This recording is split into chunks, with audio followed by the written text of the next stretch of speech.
Okay, so let's talk about cables now. This is the K-Pack that allows you to create a lot of different and interesting items, mostly cables and pipes. There are a number of ways that these can be created, but they all rely on editing vertices of an object. So let me show you what I'm talking about. Let's take this and hide it. And I'm going to go into my cables K-Pack here, and you can see we've got a lot of different things, but I'm going to just talk about these pipes and these wires. But first, let's add a junction box. So I'll select my object, make sure that my snap mode is set to none, and then I'm going to drag this around. And I'll just move it right like this. Now I'm going to snap my cable to the inside here, and so what I'll need to do is remove KidOps props from that. With this selected, I'll go in and I'll grab this cable pipe, and I will add the insert, and I'll stick it right here. And then I'll scroll the mouse wheel quite a bit to make it a little bit larger. And I'll instantly go in here and say, add that material. So it's kind of an aluminum pipe material. And then let's just go to our orthographic view. And I'm going to go into wireframe. I'm going to tab the button and I'll go into my vertex editing mode. And you can see what I've got here. So I'm going to just drag this down. And remember I mentioned earlier that you can use vertex editing to create these different cables and pipes. So I'm going to hit the E key for extrude and move it out. And I can hold the Y button down and you'll see it goes out in that direction. And it'll say EZ. And we'll move it up. And I'll say EY. And you get the idea. And you're going to tab out of this. And let's look at it. And you'll see that now we have this pipe that moves in a pipe-like manner. So now let's go ahead and look in our DM Cables K-Pack, and we'll choose the cable wire. We'll select our object again, and I'll add the insert inside here, and I'll scroll the mouse wheel to make it a little larger. And when I get to what I want, I'll click the mouse button. Now I'll go to the top view, and as you can imagine, you can edit this from any view you want. So I'll tab into this and make sure I'm in edit mode, and as I grab this vertice, hit the G key, I can start to move it around. And as you see, as I extrude this out, it's actually behaving a lot more like a cable. We'll tab back out of it, and you can see how that works. If I zoom into this, and let's turn on wireframe, you'll see that we may want to add more resolution to this cable. And how do I do that? Well, I go to this subdivision modifier on the cable, and I'll just click this button here. Make sure you click both the render and the levels viewport, and you can add more resolution. Same thing's true over here, is I can come in here and I can click both the render and levels. And that's really all there is for these. Now, a couple things I might mention is first, let's tab into this. If I want to add a couple bends in the middle here, what I can do is I can select these two vertices, and I just right click anywhere and say subdivide. And over here, my subdivide, I can actually punch this up to say 2. Okay, and then I'll come in here and I'll select these and I'll move them up, and I can do that very easily, right? And let's move this out a little bit. So that's how I can add vertices, and of course we saw how we can add them to the end by using the E key. The same is true for our cable. So just want to let you know. Now, one question you may ask is, why didn't I just use curves to do this? And the reason why I chose to use polylines instead of curves is they're much easier for most people to edit. There are certainly some advantages to curves, but for the most part, I have found that using polylines gets you where you want to go much faster than with curves, and especially with cables that react to actual physics, which we're going to talk about here in just a minute. So let's talk about some of the other inserts in this K-Pack. As we mentioned, there's some junction boxes. So let's add another junction box. Select our plane, add insert. I'm going to just drop it something like here. And then there are some pre-baked cables as well. Just take this Z cable coiled, and let's just add that insert here. And you can see that these are already set up as cables that are baked and static. So they can't be changed in any way other than in some cases you can actually increase the subdivision. For instance, take a look at this. If you don't have any subdivision on this one, it looks like this.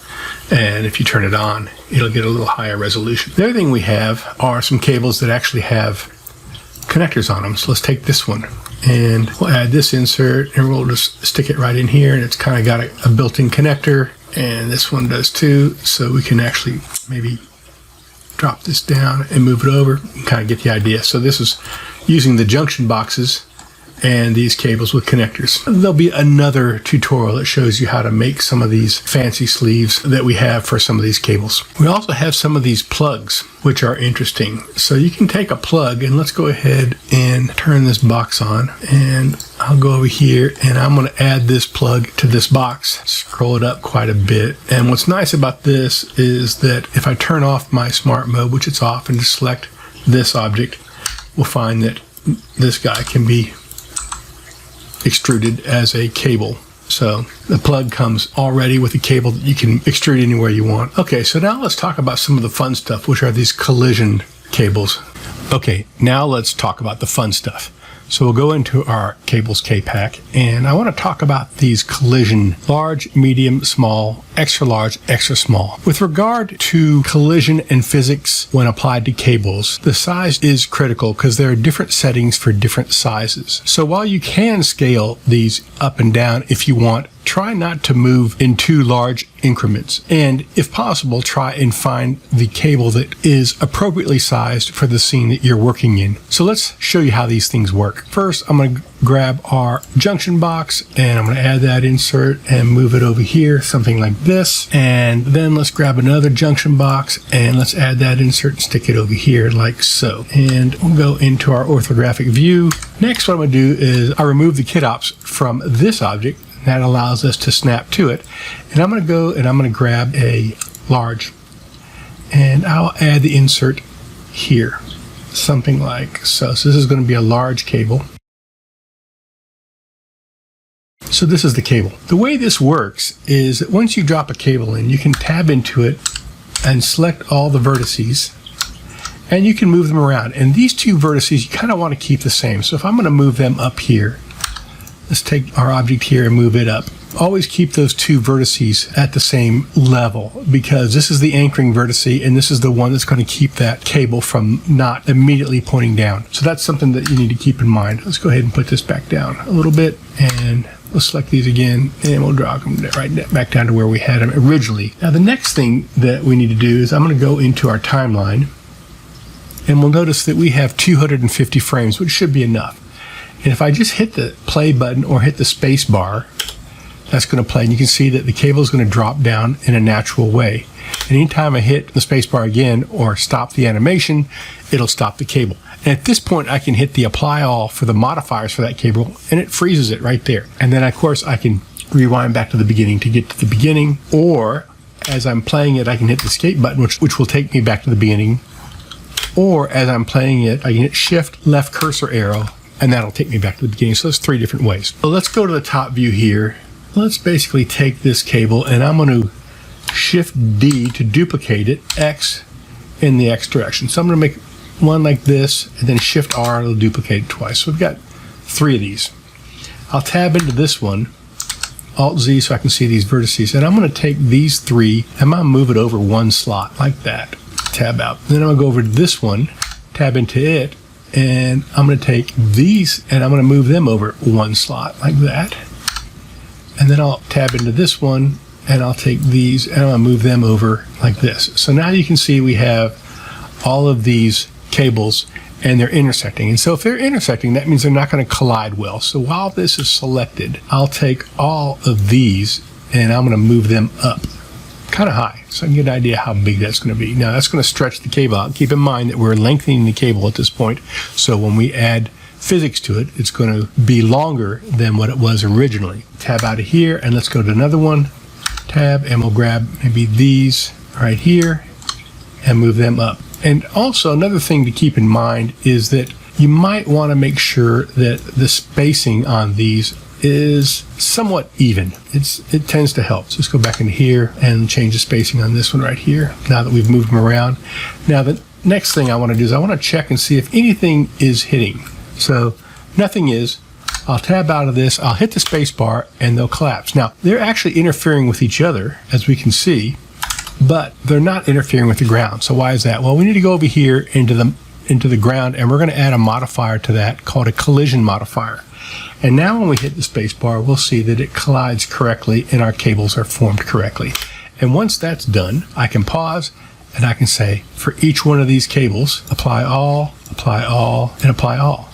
And now I'm good. Now I'm going to add a few more cables. Let's talk about that. So now that was a large, so I'm going to go to a small cable. Now watch what happens when I try and add that to this object. It doesn't really work. Nothing's happening.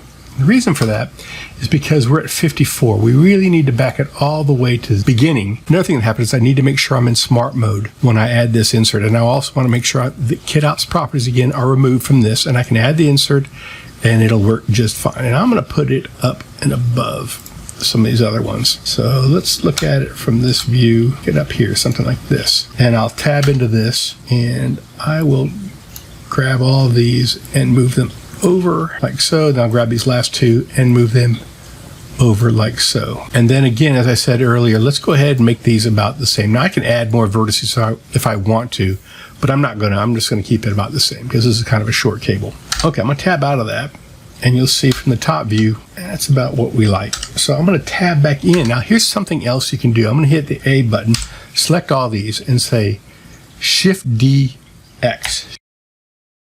So I've just duplicated it and moved it over to X a little bit, and then I'm going to say Shift-R, R, R, R, R, R, R, and that replicates it all.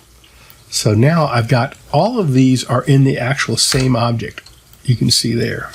Now when I hit the space bar, they're going to all collapse, but as they collapse, they go through all these other objects. I'm going to come back to each one of these objects, the original objects, and I'm going to go ahead and add that collision modifier on them as well. Okay, now I'm going to hit the space bar. These are collapsing very nicely and around those objects. And I can hit the space bar at any time, and we can see that we have a very nice cable mess that works pretty good. Again, if I want to add more kinds of cables, I'm going to want to use the properly dimensioned cable, either extra small or extra large, or small, medium, or large. And if I do that, it's going to be right. Now I'll show you one last thing, and that is if we go into our shader editor and I click on here, I get this cable material. And if I change this cable material, let's change it to a color, something like, it changes everything, right? So I just want to change the top ones. So what I'll do is I'll click over here, which says this is a new material using the same thing, and then I can come in the color and I can change the top ones and make them a different color. And I also have, because this is a special plastic material, I can change the roughness to, let's say, 0.1. So it's going to be a little bit shiny, the bump to 0.1. And now when I look around, I should see that this is a much shinier object, and you can tell that it is. And it still has some roughness to it. So, and then if I want, I can select everything and create an insert in KitOps for my new cable object. I hope this helps, and I hope you enjoy using the new DM Cables K-Pack for Design Magic. Thanks for watching.